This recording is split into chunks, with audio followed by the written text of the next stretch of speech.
Hello everybody, welcome back to the channel if you haven't been here before. My name is Debbie and I read a lot of books. Reporting to you from somewhere a little bit different this time. I'm in Florida at the moment. This is the first book I finished on the holiday. So you've got a curtain here. This is a walk-in closet. Slightly different setup, but we'll work with it. We'll work with it. Today's book is The Book Eaters by Sunyi Dean. So that is your front cover. This debuted in 2022 apparently, and I saw a video talking about this. I was just greatly intrigued by the concept of this book, and I just thought, I'm going to give it a go. It was referred to as a gothic fantasy horror. 304 pages, so it wasn't like a particularly long book. And it's in fables, fairy tales, fantasy, general horror, romance, supernatural, and ghost stories. So let's read that blurb. Let's get in with that blurb for you. Hidden across England and Scotland live 6 old book-eater families. The last of their lines, they exist on the fringes of society and subsist on a diet of stories and legends. Children are rare and their numbers have dwindled, so when Devon Fairweather's second child is born a dreaded mind-eater, a perversion of her own kind who consumes not stories, but the minds and souls of humans, she flees before he can be turned into a weapon for the family, or worse. Living among humans and finding prey for her son, Devon seeks a cure for his hunger. But time is running out, for her family want her back, and with every soul her son consumes, he loses a little more of himself. So yeah, you can understand why I was completely intrigued by the concept of this book. It kind of made me think of just vampires, but instead of wanting blood, they want books. And they're referred to just as the eaters in the book. And they're described as having a second set of teeth for books. They've got their normal human-like teeth, and then they can bring out their book teeth for when they need to eat. A couple of things about the book eaters is that they can't write their own stories to consume, and they also can't read how humans can read, like the way that they absorb the books. They get the information from them as well, so they can eat a fairy tale and learn the story that way. So with the idea of the mind eaters, basically the description of how that is done is that they kind of suck the brain and the memories out through the ear. So yeah, you can understand how this kind of goes down the horror route slightly. And yeah, I just found it a fascinating concept. It was just like, why can I have come up with that idea? I just thought it was extremely clever. And Devon, the main character you're seeing this through, you're seeing her in the modern day with her son Kai. And then you're also getting flashbacks to a few years ago. I think it's like 7-8 years before. She had a daughter named Salem who was taken away from her because within the families of the book eaters, girls are rare. And so they have it set up that it's like arranged marriages and things so that they can kind of keep the line together but also try to reduce essentially incest within the families. It's all very like complex, and yeah, there's just a whole set of rules for how the families work together or not together in this case. Because when Devon's daughter is born, she has that bond with the child, obviously. And obviously she doesn't want to give her daughter up. She's not allowed to name her daughter either because daughters are so rare. And so it's like the head of the pack essentially names the daughter. And at first, Devon does not like the name Salem, but it does grow on her. But the modern day story looks at her with her son Kai in the present. You're kind of looking back and seeing what she wants to do and what she's going to do to get her daughter back. It does feel like it should be a sequel. There's so many unanswered questions at the end of the book, but apparently it is just a standalone. It's one of those things where it leaves you wanting more. It really does. I'm just there going, oh, does this mean that there's going to be another book? Because it's like, it's so much, it's like that idea that you get to an end of a book or a film and it just like that dun dun dun moment. I don't know, but I tend to find out, and then everything goes back and it says the end or to be continued, and I'm just like, I wanted it to be continued, but apparently it's just standalone. And yeah, just so many unanswered questions and so many things that makes you wonder where it would go.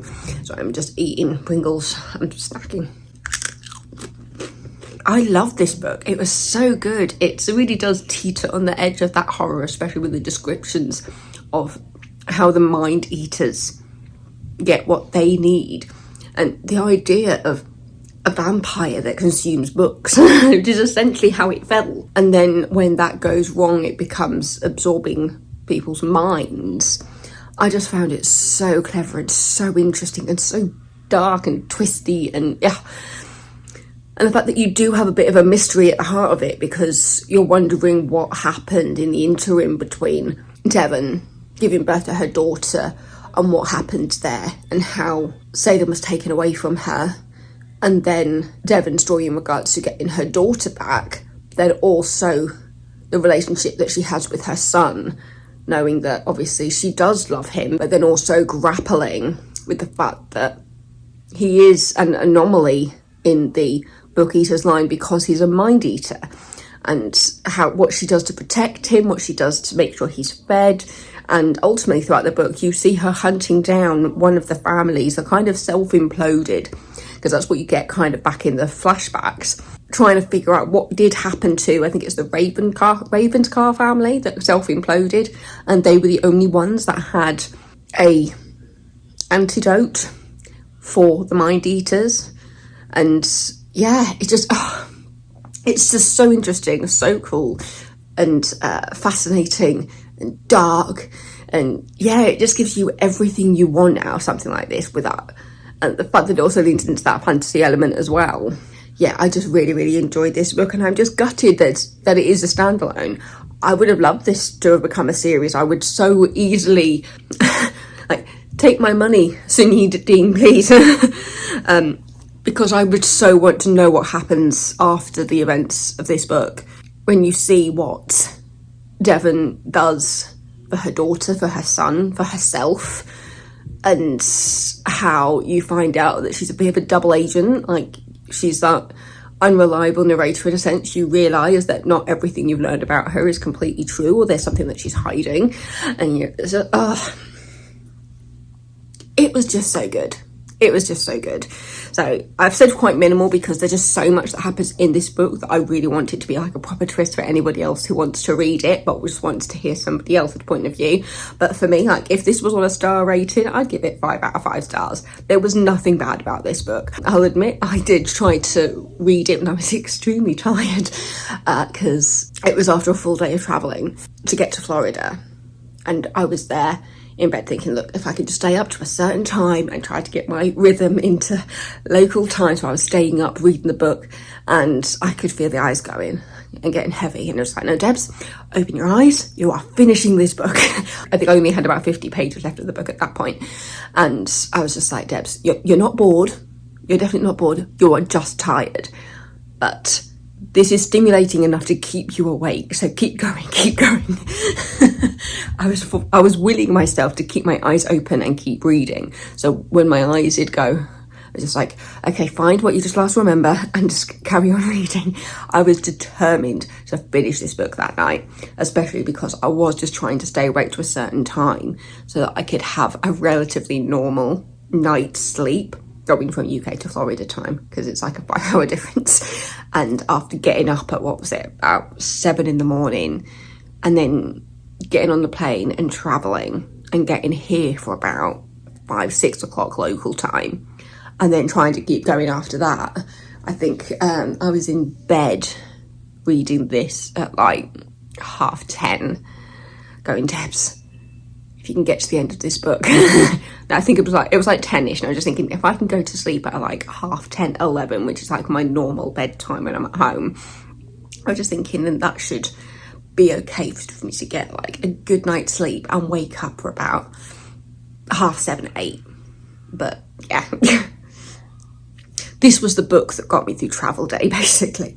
But yeah, The Book Eaters by Sunyi Dean, just exactly what I wanted, especially after I heard about what this book was. And it was just like, oh, I need it in my life, and this is one that I would proudly display on my bookshelf, and I want to read it again. It's one of those books where you want to go back and read between lines again because you're just like, oh, as some things come out, I'm just like, oh, I feel like I need to reread this bit now.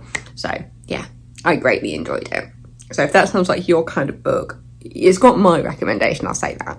But yeah, so I thank you so much for watching. I'm sure there'll be another video done from this point of view while I am here, because I am reading another book at the moment. I'm trying to read a couple while I'm on holiday, but I'm not putting too much pressure on myself to read while I'm on holiday, because I do have a good backlog where I have filmed and edited stuff for a while I was away, so I don't have to worry about it. But this is one of those books where I finished it the other day, and it was just like, right, we're having a quiet day today because we did the Halloween party yesterday, so we were up till like midnight. I went to sleep at like 2:30 in the morning and then woke up at about 8. So but we were going to go into Epcot tonight, and we just went, no, that ain't happening.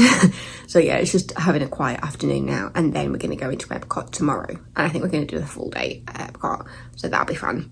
And because tomorrow is going to be a weekday, it should be fairly short queues for the rides that are usually quite popular, because in the whole time, because I've been to Disney a couple of times since Ratatouille was put into France at the Epcot showcase, and I have never ridden it.